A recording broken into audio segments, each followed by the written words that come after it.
Hi there, and welcome to a tutorial on the new Vss 2.8, and I've loaded up the clean version and I've set up a piano on the end of it, as that will show off all the new functions, and I've got fed up listening to that synthesizer.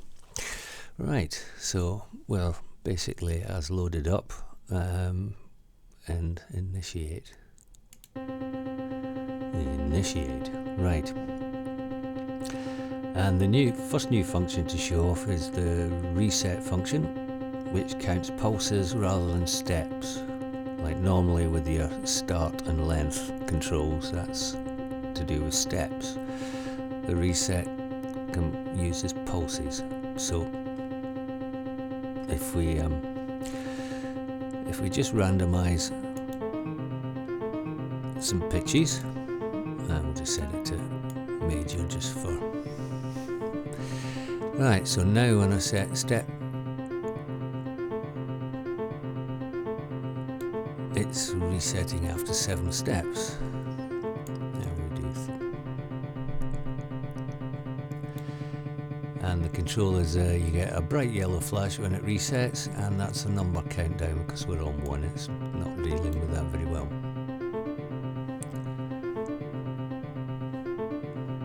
Now, the beauty of this is when you alter a step length,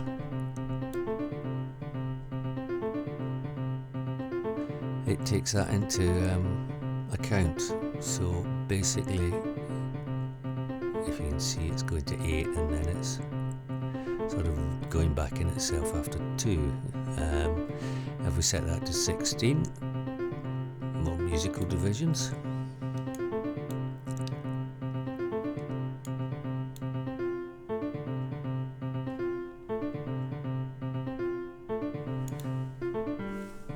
As you can see, we're starting to get quite interesting patterns now, and also if you randomize,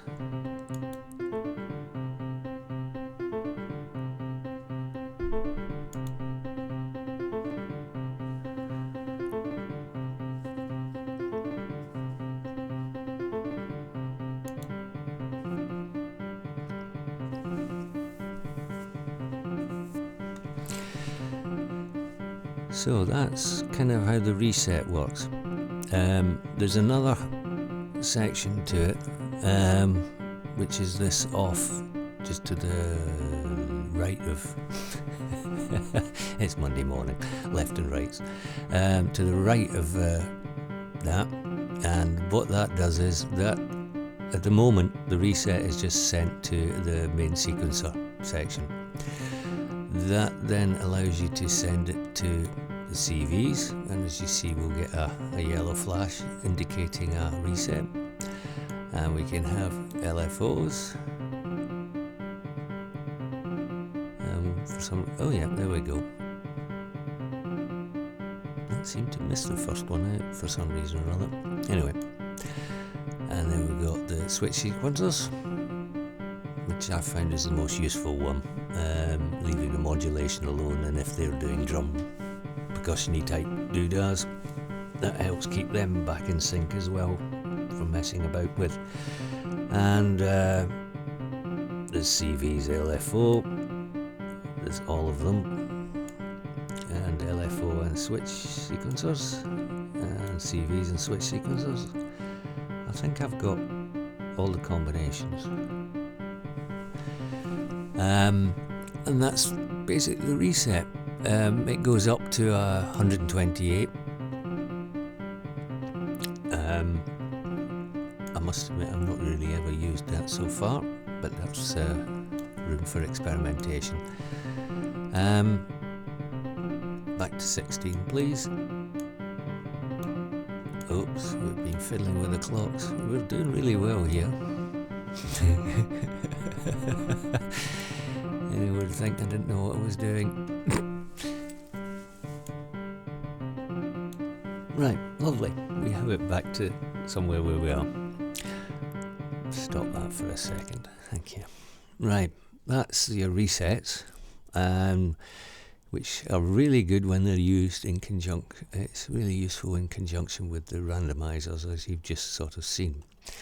Now the randomizers have expanded their controls somewhat, so now you can select the numbers.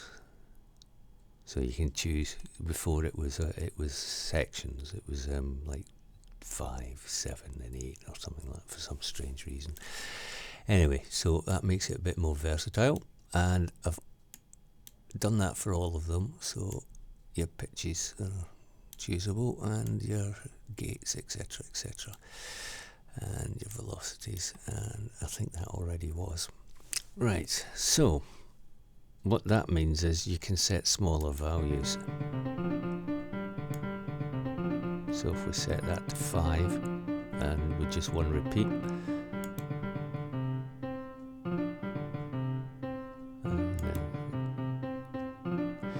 now I've also set up a quantize for this, and that basically makes them all odd or even. Like for instance, R5's odd, so if you notice at the moment we've got some 4s up there. Now I've switched to quantize on. When we click that, we should only get 1s, 3s and 5s, he says with confidence. And as it's random, sometimes you don't get the numbers. At the moment, there's a 5. And it works the same for the ratchets. So if we choose an even number for that,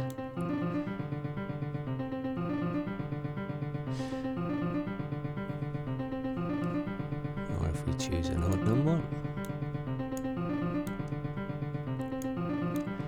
why has it got that funny little, where's my mouse gone? Right, don't get.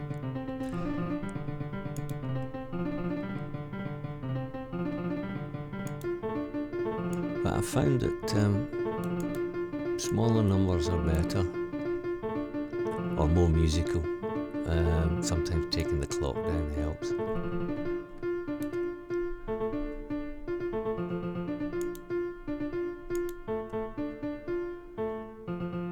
Oops, now we've slowed that down too much. As you can see, there's tons of room for experimentation. And what I've also set up is a master randomise button, which randomizes everything to do with the master sequencer. It doesn't randomise any of the modulations or anything like that. And as you can hear, because it's very velocity sensitive, some of the notes are disappearing. So if we use the master, we can bring that range up. And the same with the gate as well. Sometimes your gates are too small.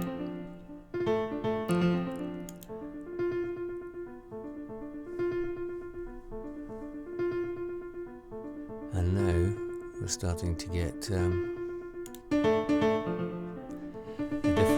a different sequence every time we click the button.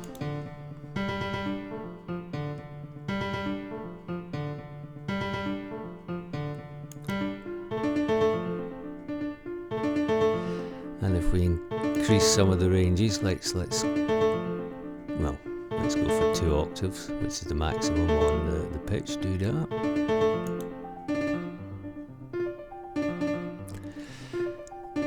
Now that's all a bit full on. So if we use the dub section, which is kind of like a probability on and off section, and if I go to view B, using the new little strip at the side, as before I used to go there, and now as you see we get a macro menu. Thank you, Newt. Anyway, right, don't get sidetracked, Michael. Right, so this is the dub section that's working, and as you can hear, we're only missing that one. The green light's when it's allowing signals through, and when it's off, you won't get a gate. Now you can draw these, and you can randomise these, and your percentage moves the red line, and basically if that's above the red line, then you're getting it going, you're getting on, and if it's not above the red line, then you won't get a beat, as you can see. And of course that's all goes from the master one as well. The dot percentage isn't included, so you want to set that manually. It's quite good if you've gotten a really good rhythm but you find you want a few more beats or a few less beats, you can just adjust that to suit. Right, back to view A.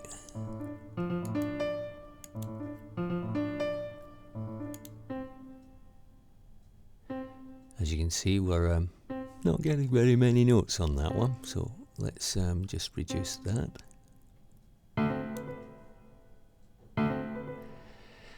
Right, and there's more. If we also start bringing in the subsequencers into the equation, because the randomizer sorts them out as well, if we just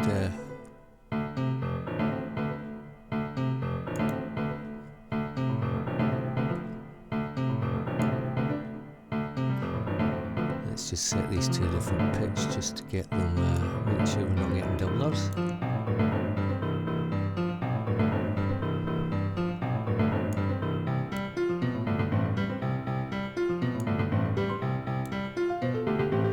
And let's switch the dubs on for those as well, which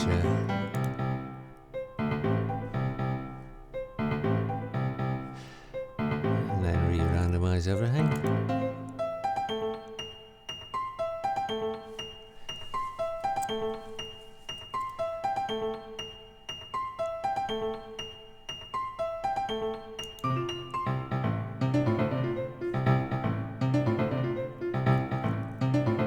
And of course everything's transposable, so at the moment we're C3 coming in on the keyboard, so we can go a bit bassier or a bit tinklier.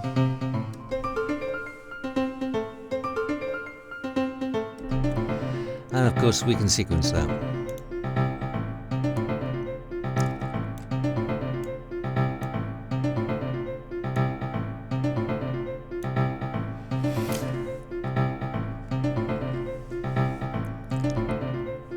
Any minute now.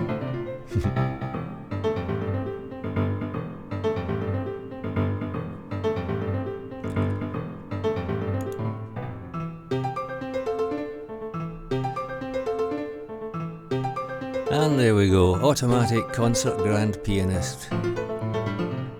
Just watch my fingers fly.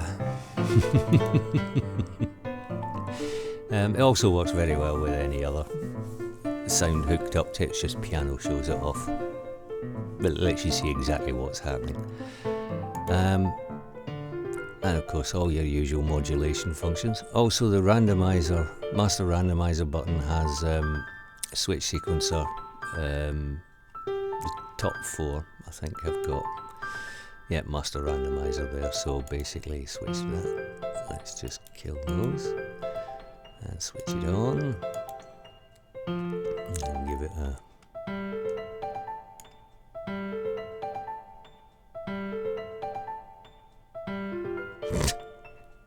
come on Michael. So if we now put that to 1, it should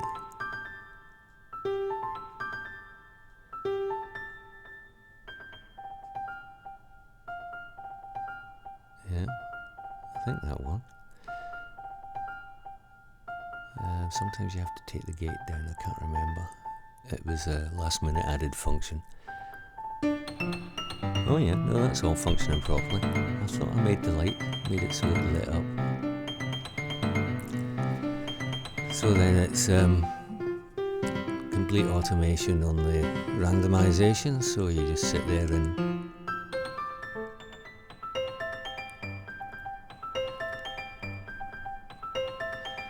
and there's still more functions you can mess about with. Your step patterns will work within there, that'll mess it up even more, and the step variations, which we'll discuss next. I'll go back to the beginning for that.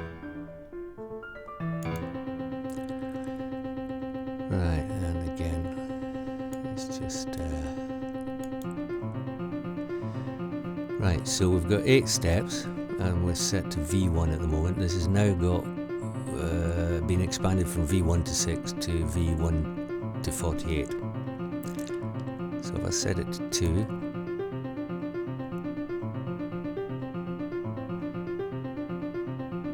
if you notice, every now and again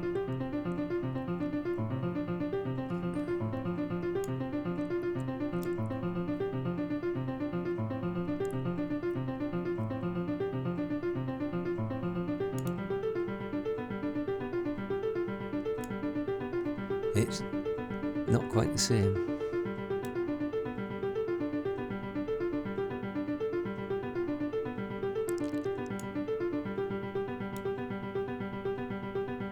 Now, sometimes when you just change length, it can alter the way it behaves.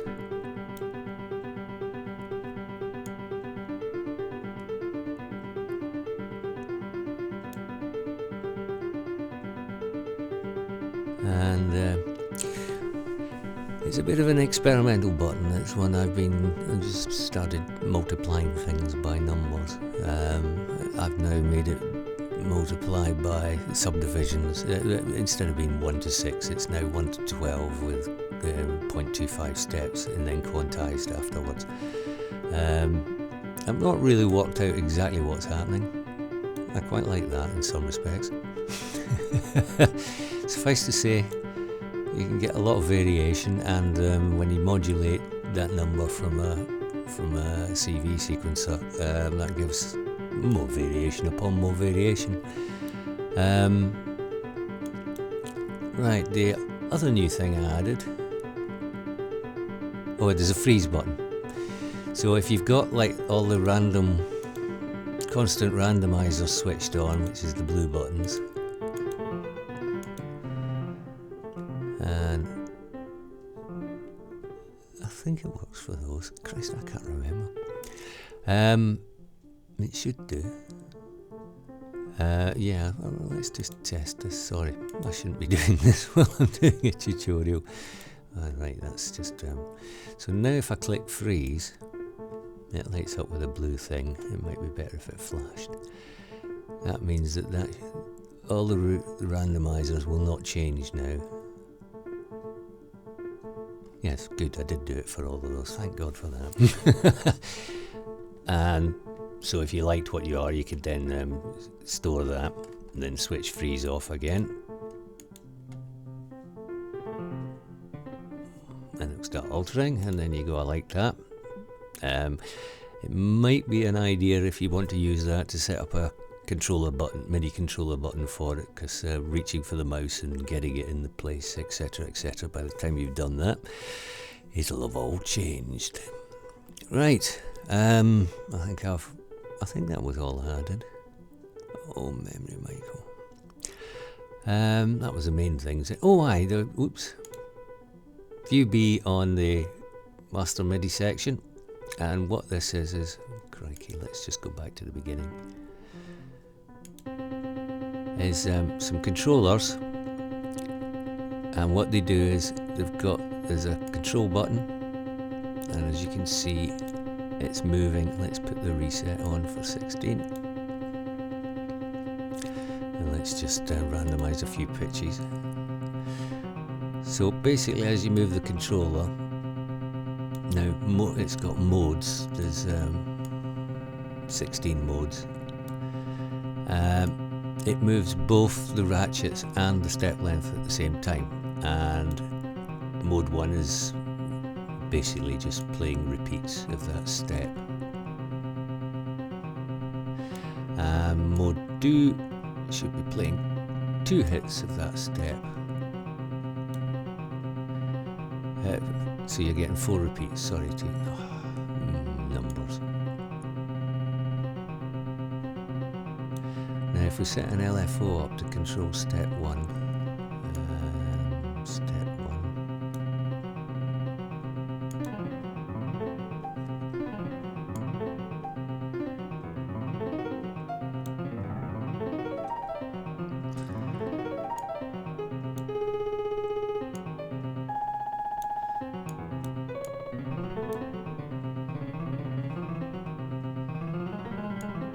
Again, if you set a MIDI controller up for these, that's what I've kind of designed them for. 3 is like 4 hit. Oh, I can't work that out. That's 36 hits in 12, whatever that is. That's yeah. And then after that, it starts to go a bit bizarre.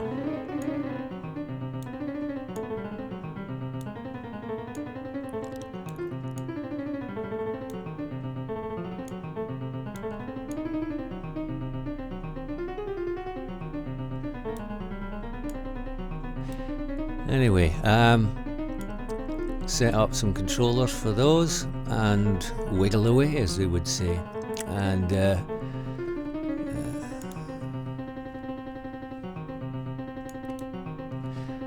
as usual, there's a master one for doing all you want to do.